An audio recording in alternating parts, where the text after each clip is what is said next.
Есен мен Олжан жиендерінің үйлену тойына жиналып жүр. Анасына опа далабын жағып, шашын ретке келтіріп жүрген Зеренің де тойға барғысы келді. Кітаптан бас алмайтын қызының анда-санда той-томалаққа барғаны артық болмас деген әке-шешесі өздерімен бірге ертіп жүруді жөн санады. Жоғарғы оқу орнына түскелі, сабағынан басқа артық қадам баспайтын Зере үшін бұл той қызықты еді. Тойға кіріп, таныстарымен сәлемдесіп, орындарына жайғасты. Әкесі мен анасының жанында отырған Зерені жастар жайғасқан дастарханға шақырып еді. Ыңғайсызданып, асығуға ниет білдірмеді. Той орта шебіне жеткенде бәрі биге шығып жатты. Зереге бейтаныс жігіт жақындап келді де билеуге ұсыныс білдірді. Сырт келбеті келісті жігіттің қолын қақпай, жұбын жазбай, қатарынан жұп би биледі. Жаңғырған әуеннен бе, әлде ата-анасынан ыңғайсызданғаннан ба, Зере би үстінде айтылған әңгімені естімеді. Әлгі жігіттің көздерінің қазықтай қағылғанын сезген бойжеткен көз астымен байқап отырды. Той соңына жеткенде бір-біріне түйіскен көздерін махаббат ұшқыны шарпып өтті. Қайтуға жиналып, әкесінің көлігін күтіп тұрған сәтте әлгі белгісіз жігіт Зереге жақын келді. Қыздың байланыс нөмірін сұрайын деп аузын аша беріп еді. «Зере, көлікке мін!» деген әкесінің екпінді дауысы бөліп жіберді. Танысып жөн сұрасып үлгермеген жастардың арасы байланбай жатып үзіліп кете барды. Сол түні Зере көзіле алмады. Көзін ашса да, жұмса да әлгі бейтаныс жігіттің қанжардай қайрылған өткір жанарын есіне орала берді. Бұрын-соңды бұндай белгісіз сезімдерді басынан кешіріп көрмеген. Төсегінде дөңбекшіп жата алмай, сұңғақ бойлы сымбатты жігітпен билеген сәттерін есіне алып, ойлай берді. Ол жігіт жиен туысының достарының бірі Жандос болатын. Досының қуанышын бөлісуге келген жігіт абайсызда Зереге ессіз ғашық болып қалған еді. Сұлу қыздың толқынды қара шаштарына, қыпша белін қынамалап тұрған күлгін көйлегі сымбатының сәнін келтіріп тұрғандай. Ары аунап, бері аунап, болмағасын сыртқа шығып, жымыңдап қарайлап тұрған Зеренің бейнесін есіне алды. Тез арада нөмірін іздеп тапқысы келді. Ертеңіне досына хабарласып, Зере жайында сұрап еді. Досбол оны-мұны сылтауратып жақындатпауға тырысты. Себебі нағашысының жалғыз қыздарын Жандосқа әйелдікке бермейтінін білгендей. Жандостың әкесі жастай қайтыс болған, анасы екі баласын жалғыз өзі әупірімдеп жүріп жетілдіріп жеткізген. Жандос өтініп жүріп Досболдан Зеренің нөмірін алып хабарласуға асықты. Зеренің күткені де сол. Қоңырау соғылып, бойжеткен тұтқаны көтерді. «Алло, кім екен бұл? Неге үнсіз тұрсыз, сөйлесеңізші?» «Сәлем, мен Жандоспын ғой». «Түсінбедім, қай Жандос?» «Кешегі өткен тойдағы сізді биге шақырған жігітпін» дегенде ғана есін жиды. Көңілі алабұртып, сол жігітке есі кеткен Зеренің соғылған қоңырау одан сайын жүрегін шымырлатты. Жүрегін жараған қуаныштан жүздері арайланып, тәтті қиялға берілді. Зере ғашығының қоңырауын күнде тосып, сыңғырлаған үнімен жігітті өзіне баурап алды. Түнді таңға артып, бірге билеген сәттерін, ортақ таныстарын айтып әңгімесін жалғастыратын. Кездесесін күнде келіп жетті. Университеттен шыға салысымен Жандоспен кездесуге асықты. Қыздың келе жатқанын көріп қарсы жүрді. Қолында бір тал раушан гүлін қайда жіберерін білмей сипақтап, қобалжып тұрған жігітті алыстан байқап, өзін қалай ұстарын білмей келеді. «Сәлем, қалайсың?» «Жақсы, өзің қалайсың?» «Жақсы, көп күттің бе?» «Жоға, жұмыстарымды аяқтап келген кезім осы». Күрең күздің салқыны екеуінің қолдарын мұздата бастады. Жақын маңдағы мейрамханадан тамақтанып бойларын жылытты. Бір-бірінен көз алмай ұзақ қарап, жүректерде тұтанған сезімдерді жасыра алмады. Ғашықтық сиқыры екі жүректі бір махаббатқа тоқтып қоя берді. Зере өзінің бұл жай күйіне баға бере алмады.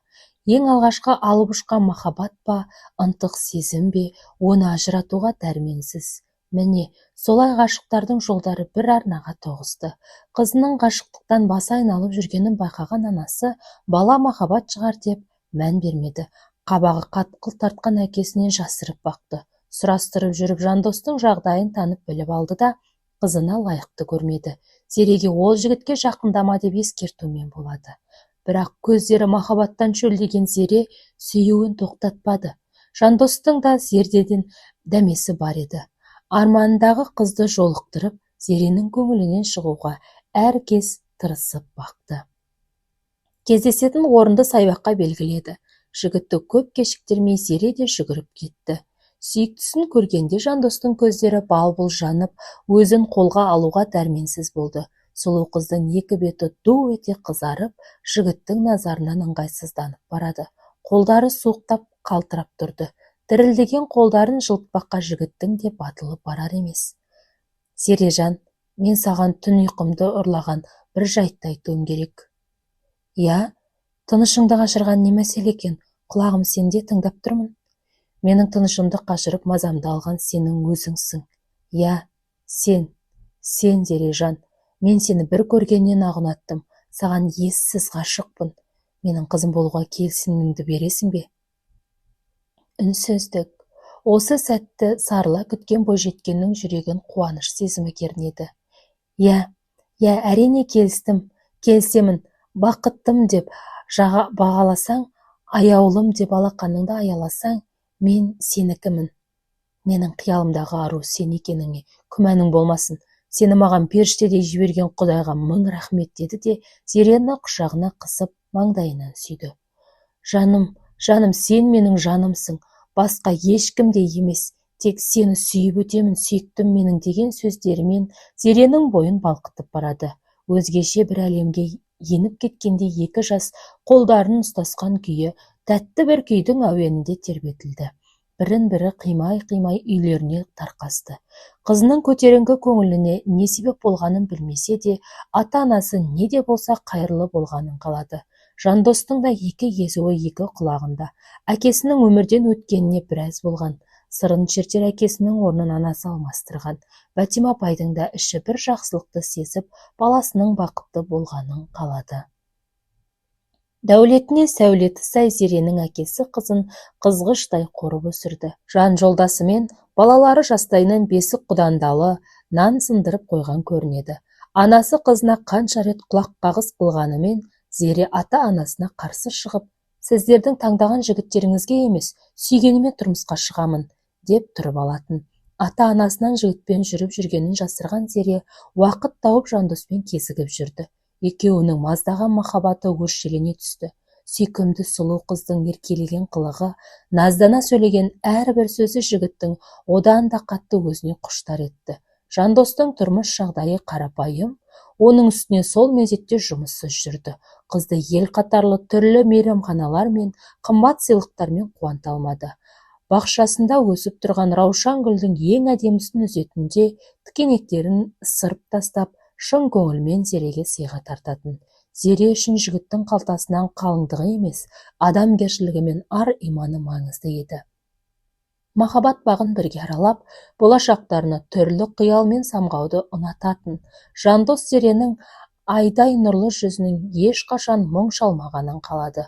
Ботадай мөлтілдеген көздері мен шиедей томпиған еріндерін құмарлана сүйіп, нәзік қолдарын мәңгілікке жібергісі келмейтін.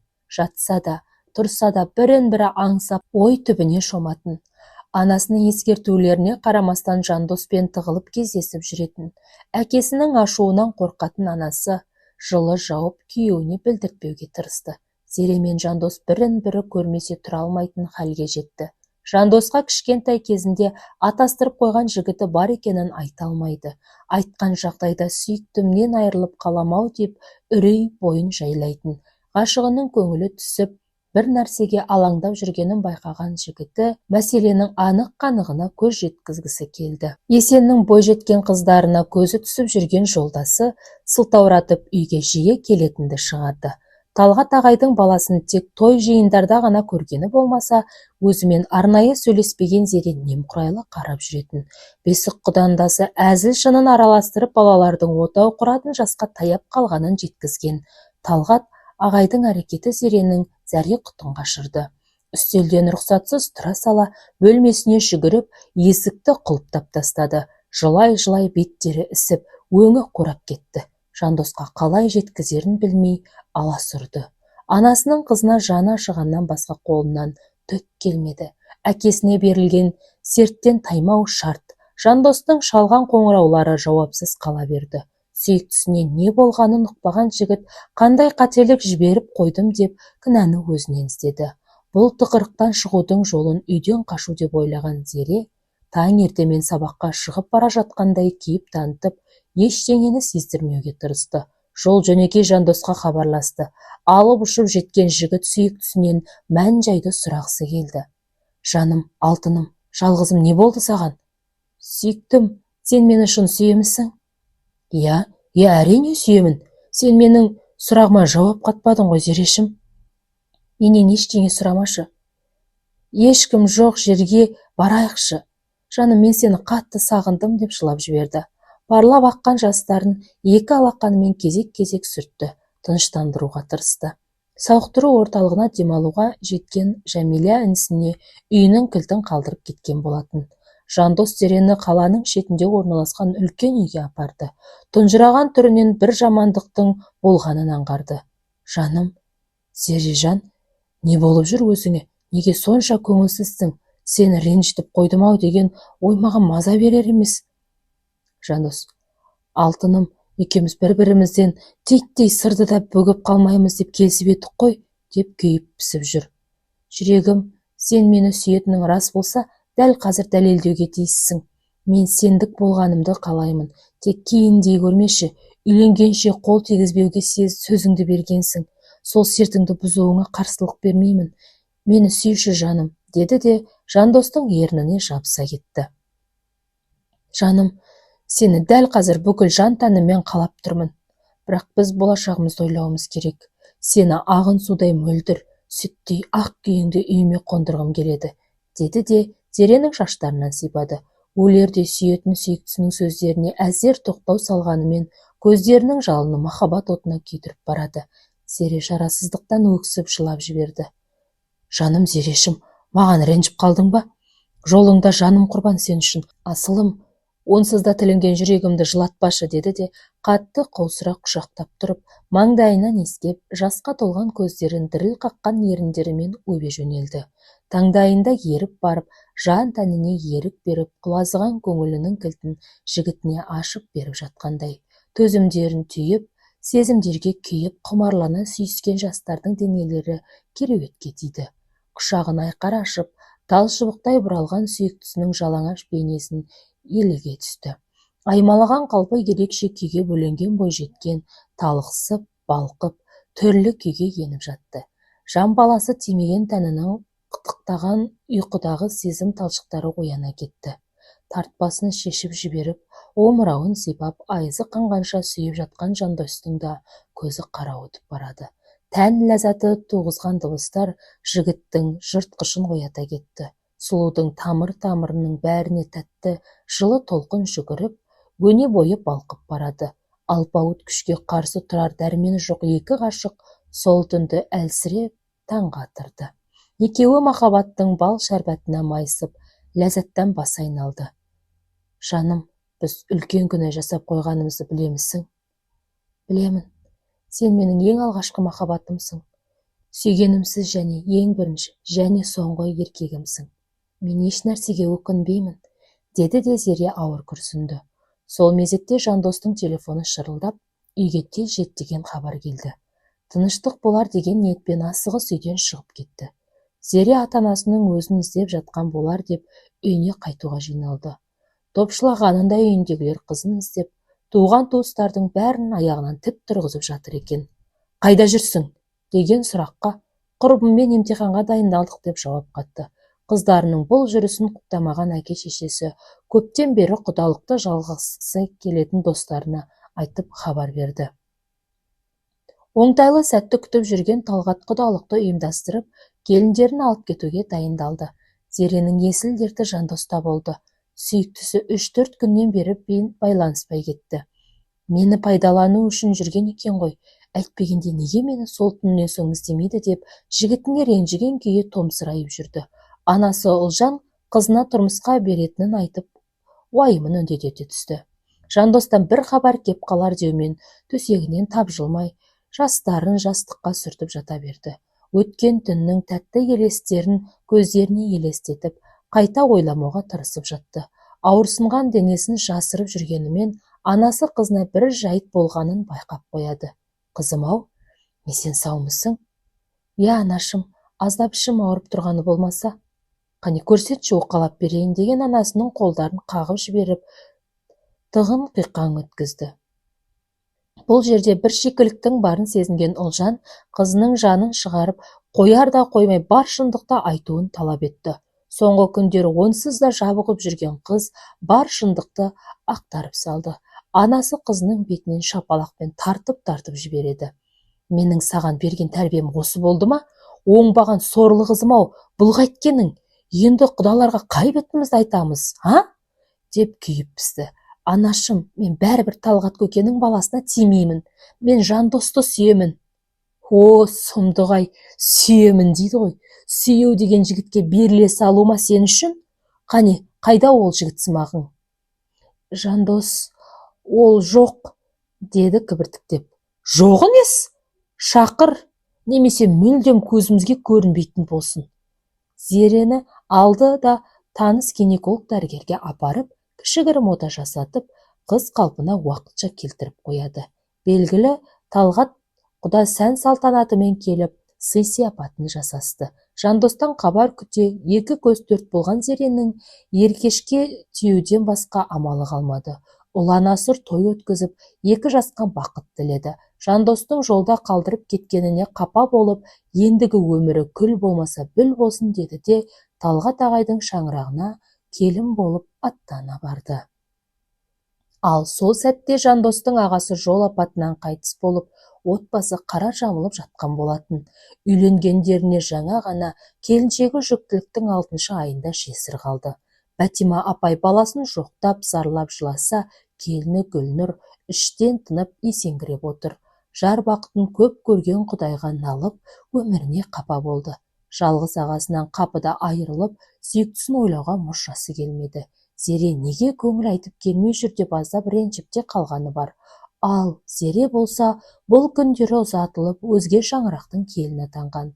Жүрегін Жанғосқа арнады да, тәнін күйеуі Елдосқа табыстады. Түнімен көз ілмей, Жандосты еш ұмыта алмады. Пайдаланып тастап кететіндей не көрінді деп ойланды. Елдос болса, Зерені әкесінің қалауымен еріксіз үйленген еді. Бірін-бірі қаламай үйленген екеуінің бір-біріне сезімдері тұтана қоймады. Бір төсекте жатқанымен махаббатқа бөленбеді.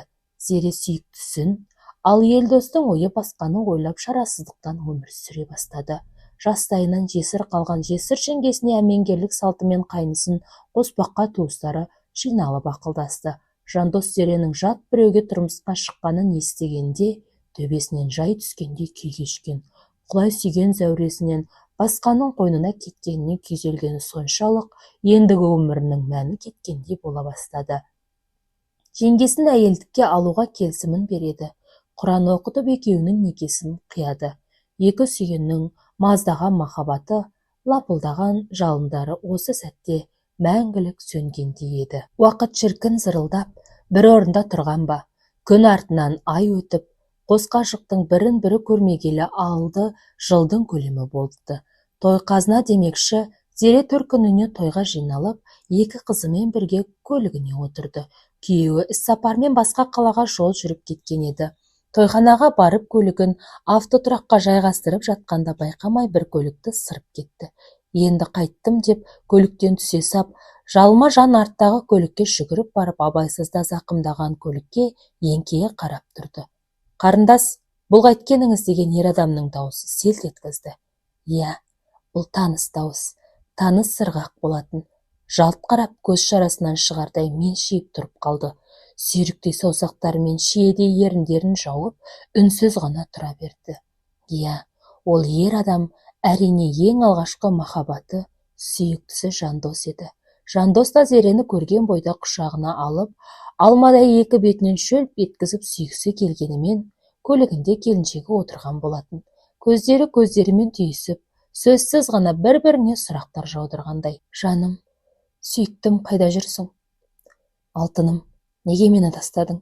Сені жанымнан артық сүйіп едім ғой, жүрегімнің жартысы. Зерештім, Зере жаным, менің басымнан не өткенін білсең ғой. Сені бір сәтке есімнен шығарған емеспін сүйгенім. Кешірші мені, дегендей жүрекпен жүректер сөзсіз сөйлесіп жатқандай. Анашым, анашым деген қыздарының даусы екеуінің ойын бөліп жіберді. Зере тездесіп, иесін жиып, қыздарын көлігінен түсіріп, тойханаға қарай беттеді.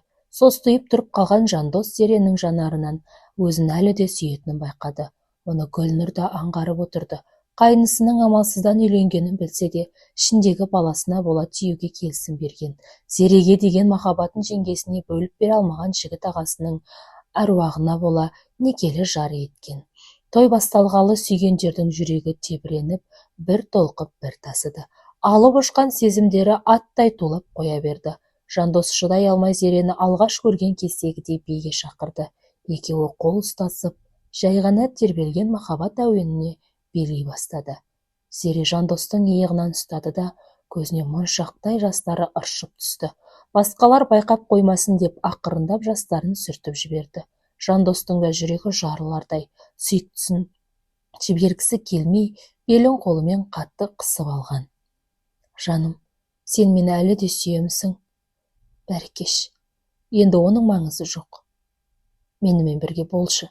Жарығым, көзімнің нұры, асылым, сені өлердей сүйемін. Сүйсең мені тастап хабарсыз кетпес едің. Сен де өзгеге мені айырбастадың емес пе?